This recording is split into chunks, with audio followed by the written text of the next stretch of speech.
সমগ্ৰ মাজুলীয়ে আজি কান্দিছে।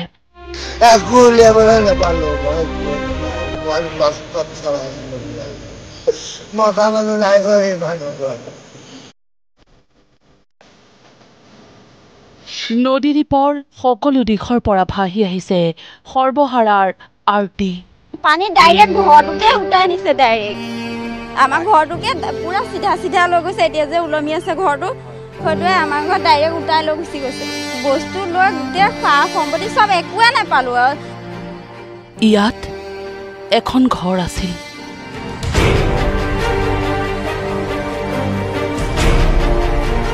ইয়াত বহু সপোনে বাহৰ পাতিছিল।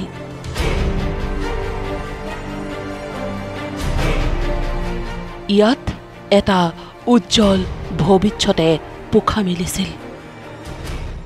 মই এখন কিতাপ দেখুৱাব বিচাৰিছোঁ। কণ কণ শিশুসকলৰ ভাৰ্গৱ, নিশ্চয় এয়া বলিন শইকীয়াৰ কণমানি যি 3 বছৰীয়া পুত্ৰ আছিলে, 3 বছৰীয়া পুত্ৰ ভাৰ্গৱৰ এইখন কিতাপ। যি সময়ত অ আ ক খ শিকাৰ সময় আছিলে, ABCD শিকাৰ সময় আছিলে, সেই সময়তেই ব্ৰহ্মপুত্ৰৰ কোবাল সোঁতে পৰিয়ালটোৰ ঘৰখন উটুৱাই লৈ গুচি গ'ল। লুইতৰ বলিয়া বানে এতিয়া সকলো নিমিষতে চূৰ্ণ বিচূৰ্ণ কৰিলে। বৰলুইতৰ বলিয়া বানে অঘৰী কৰা মাজুলীৰ গাঁৱে গাঁৱে এতিয়া কেৱল চকুলোৰ বন্যা। বৰলুইতৰ বলিয়া বানৰ সৈতে একাকাৰ হৈছে বানপীড়িতৰ চকুলো। উটি গৈছে ঘৰ, খহি গৈছে বাট পথ মথাউৰি সকলো। একো দেখা নাই, ঘৰৰ পৰা চপৰা এটা খহি গৈছে। লগালগ মানে গৰু চালি, স্কুল ঘৰটো, ছাগলী তাগলী চব আলিত আছিলে, চব গুচি গ'ল। শান্ত সৌম্য বৰলুইত আজি অশান্ত হ'ল। আজি বলিয়া হ'ল বৰলুইত। ঘৰবোৰৰ মাজেৰে নৈখন বৈ গ'ল। ঘৰবোৰ নৈ হৈ পৰিল। ঘৰৰ মাজত নৈ নে নৈৰ বুকুত ঘৰ, দিক বিদিক হেৰুৱাইছে এইসকল লোকে। চকুৰ সন্মুখতে তেওঁলোকৰ সপোনৰ ঘৰখন নদী হৈ বৈ গ'ল। এয়া মাজুলীৰ যোগনীধাৰী গাঁৱৰ বুকু বিষাই যোৱা ক্ৰন্দন। ঘৰখন নৈ হৈ পৰিল। ঘৰ হেৰুৱাই অঘৰী হোৱা ভাইকন বলিনহঁতে এতিয়া চিঞৰি চিঞৰি কান্দিছে। কিন্তু ভাইকন বলিনহঁতৰ সপোনৰ ঘৰখন বুকুত বান্ধি লৈ গুজৰি গুমৰি বৈ গ'ল বৰলুইত।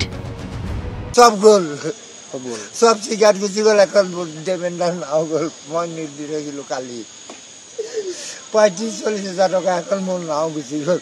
কটখনত বান্ধিবলৈ পালোঁ। ঘৰটো চৰকাৰী ঘৰত পাইছিল নেকি? চৰকাৰী ঘৰ এই বনাই আছোঁ আৰু 4-5 দিন বনোৱা আনিলে ঘৰটো ইটা মাৰি মোৰ হয়।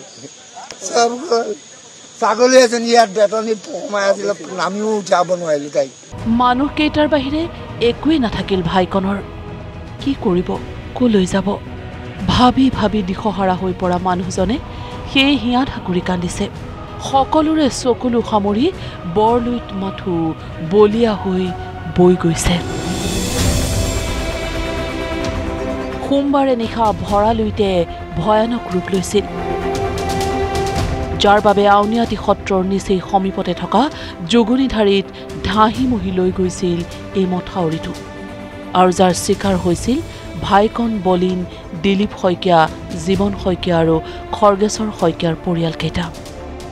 মানুহকেইটাহে আঁতৰিল। ঘৰৰ বস্তু বাহনিবোৰ সামৰি ল'বলৈ সময়ে নাপালে। বৰলুইতে এফালৰ পৰা সকলোখিনি সামৰি লৈ গ'ল। থাকি গ'ল কেৱল চকুলো বিষাদ আৰু বেদনাবোৰ, ভাইকন বলিনহঁতৰ হাঁহ হুমুনিয়াহবোৰ। সব গ'ল মোৰ গৰু গাই হাঁহ সম্পত্তি। মোৰ বিচনা তলত 50,000 মান পইচা আছিল, মই হাজিৰা কৰি গতালো। একো উলিয়াবলৈ নাপালো মই ক'ত পাই বৰ কষ্টত চলাইছিলোঁ পৰিয়ালটো মুকুল খালি দুজনী বচিয়াতে লোৱাটো কাটি মাইকী মানুহজনী কাটি যেনে তেনে বচাইছিল লোকসভা এখন নাওনি মানুহকেইটাহে ওলাই আহিব পাৰিলো বস্তু বাহানি নোৱাৰিলো ঘৰতে আছিলো ভিতৰত পানী সোমাইছিলে যেতিয়া চিঞৰ বাখৰ হৈছে মানুহে তেতিয়া আমি আহিছিলো উলিয়াই ৰাস্তাত দেখিছো কাৰেণ্ট চাইন পৰি গৈছে তেতিয়া আমি মানুহকেইটাহে ওলাই আহিছো বস্তু বাহানি তাতে এৰি ধৰক ড্ৰেছিংখন গডৰেজটো তেনেকে ফ্ৰিজটো তেনেকে পাইলো বাকী বহুত বস্তু উলিয়াব নোৱাৰিলো বাৰিষাৰ বলিয়াবানে থানবান কৰা ঘৰবোৰত সিঁচৰতি হৈ পৰি ৰৈছে অৱশিষ্টখিনি এয়া ধ্বংসাৱশেষ কাৰোবাৰ চোতালত পৰি ৰৈছে চকী দুখন কাৰোবাৰ ভাগ্যত থাকিল কেৱল হেলমেটটো মাজুলীৰ বানে ধুই যোৱা সকলো আজি অসহায় হাতৰ মুঠিতে জীৱনটো লৈ ভৰালুইতৰ বক্ষ ফালি কোনোমতে তেওঁলোক পাৰলৈ আহিছে কান্দি কান্দি কৈছে জীৱন বিপন্ন হোৱাৰ কৰুণ গাথাবোৰ ঘৰ একো বস্তু আনিব নাপালে চব উঠুৱাই লৈ গ'ল ল'ৰাটো লৈ যেন তেনে মাইকী মানুহ গৰ্ভৱতী মাছ আছে তেনেকে ল'ৰাটো লৈ যেন তেনে একো আনিব নাপালো খোৱা গাত পিন্ধা কাপোৰটো এযোৰ বাদে বেলেগ একো নাই হেলমেটটো মানে বাহিৰত খুৰা ঘৰত আছিলে আমাক আনিব নোৱাৰিলে SDF আনিছিলেগে তেতিয়া থাকোঁতে সোমাই আনিছিলোগে বাইকখন তাতে থাকিলে আজি ৰাতিপুৱা আনিছে SDF বনাই আনিছেগে পানী ডাইৰেক্ট ঘৰটোতে উটাই নিছে ডাইৰেক্ট আমাৰ ঘৰটোকে পুৰা চিধা চিধা লৈ গৈছে এতিয়া যে ওলমি আছে ঘৰটো সেইটোৱে আমাৰ ঘৰত ডাইৰেক্ট উটাই লৈ গুচি গৈছে বস্তু লৈ গোটেই সা সম্পত্তি চব একোৱে নাপালো আৰু মানুহজনে যিকেইটা আছে চিঞৰ বাখৰ লগাইছো আমাৰ ঘৰটো দতহে আছিলে চিঞৰ বাখৰ লগোৱাত ভিনদৈ নাওখনত মুঠতে আমি মিটা উঠি যেনে তেনে পাৰ হৈছো বেলেগ একো গম নাপাওঁ একো পৰিৱেশে গম নাপাওঁ আমাৰ ঘৰৰ একো বস্তুৱে আনিবলৈ নাপালো পইচা পাতিও গ'ল উলিয়াই নি থৈছিলো গোটেই সম্পত্তি একো নাই আমি পিন্ধা কাপোৰ এটাও নাই এতিয়া নদীদ্বীপ মাজুলীৰ ৭২খন গাঁও এতিয়া জলমগ্ন যেনিয়ে চাই তেনিয়ে কেৱল আৰ্তনাদ বিষাদ আৰু বেদনা চৌদিশে কেৱল আহত মানৱতাৰ কৰুণাৰ্তি আশ্ৰয়হীন বানাক্ৰান্তৰ বৰ্ণনা বৰলুইতৰ ভয়াৱহতাত সৰ্বস্ব হেৰুৱাজনে ক্ষোভ উজাৰিলে মাজুলীক ক্ষীৰতী গাই হিচাপে ব্যৱহাৰ কৰা প্ৰতিটো বিভাগৰ বিৰুদ্ধে আপুনি ৰং চাবলৈ আহিছিলে কি আমাৰ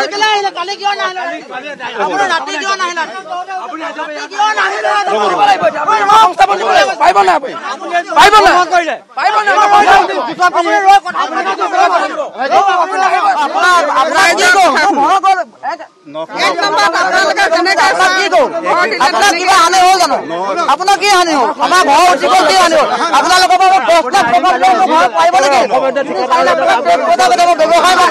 ইয়াত বোলে 1 ঘণ্টাৰ কাৰণে কালভাৰটো খুলিম আৰু 1 ঘণ্টাৰ পিছত বোলে কালভাৰ কোনো কাৰণত মানে নখোলো বন্ধ কৰি দিম মই নিজে থাকি 1 ঘণ্টা খুলি বন্ধ তেনেকুৱাকে মানে দমভালি মাৰি গৈছে প্ৰফুল্ল বৰা বুলি কয় এজন মানুহ ব্যক্তিয়ে তেনেকুৱা কৰাৰ কাৰণে আজি এই অৱস্থা হ'বলৈ পাইছে মানুহৰ আজি 5টা 6টা পৰিয়াল আজি দিশহাৰা হৈছে প্ৰশাসনে হেনো বন্ধ কৰিছে বুলি কয় প্ৰশাসন আৰু END বিভাগ জলসম্পদ বিভাগ গোটেই তিনিওটা মিলি সিহঁতে ক্ষীৰতিগাঁও কৰিছে ইয়াত এইবোৰ ছিগিলে মানে তেওঁলোকে ধন খাব পাৰিব টকা খাব পাৰিব এইবিলাক কাৰণে আজি এনেকুৱা অৱস্থা এটা পৰিৱেশৰ সৃষ্টি কৰিলে সঁচাই মাজুলীৰ এই আৰ্তনাদ আজি অসহনীয় নদীদ্বীপৰ এনে ক্ৰন্দনে কৈ যায় বানে খেদা বানপীড়িতৰ বুকুৰ বেদনা কিমান মাজুলীক এতিয়া সহায়ৰ প্ৰয়োজন মাজুলীক এতিয়া পুনৰ উদ্ধাৰৰ প্ৰয়োজন যুগ নিৰ্ধাৰিত উপস্থিত হৈ বানপীড়িতৰ অভাৱ অভিযোগৰ বুজ লৈ মন্ত্ৰী ৰণোজ পেগুৱে ক'লে মথাউৰি কেনেকৈ ছিগিছিল কাৰ কাৰ ভুল আছিল জিলা আয়ুক্তই কৰিব তদন্ত বানপীড়িতক দিয়া হ'ব উচিত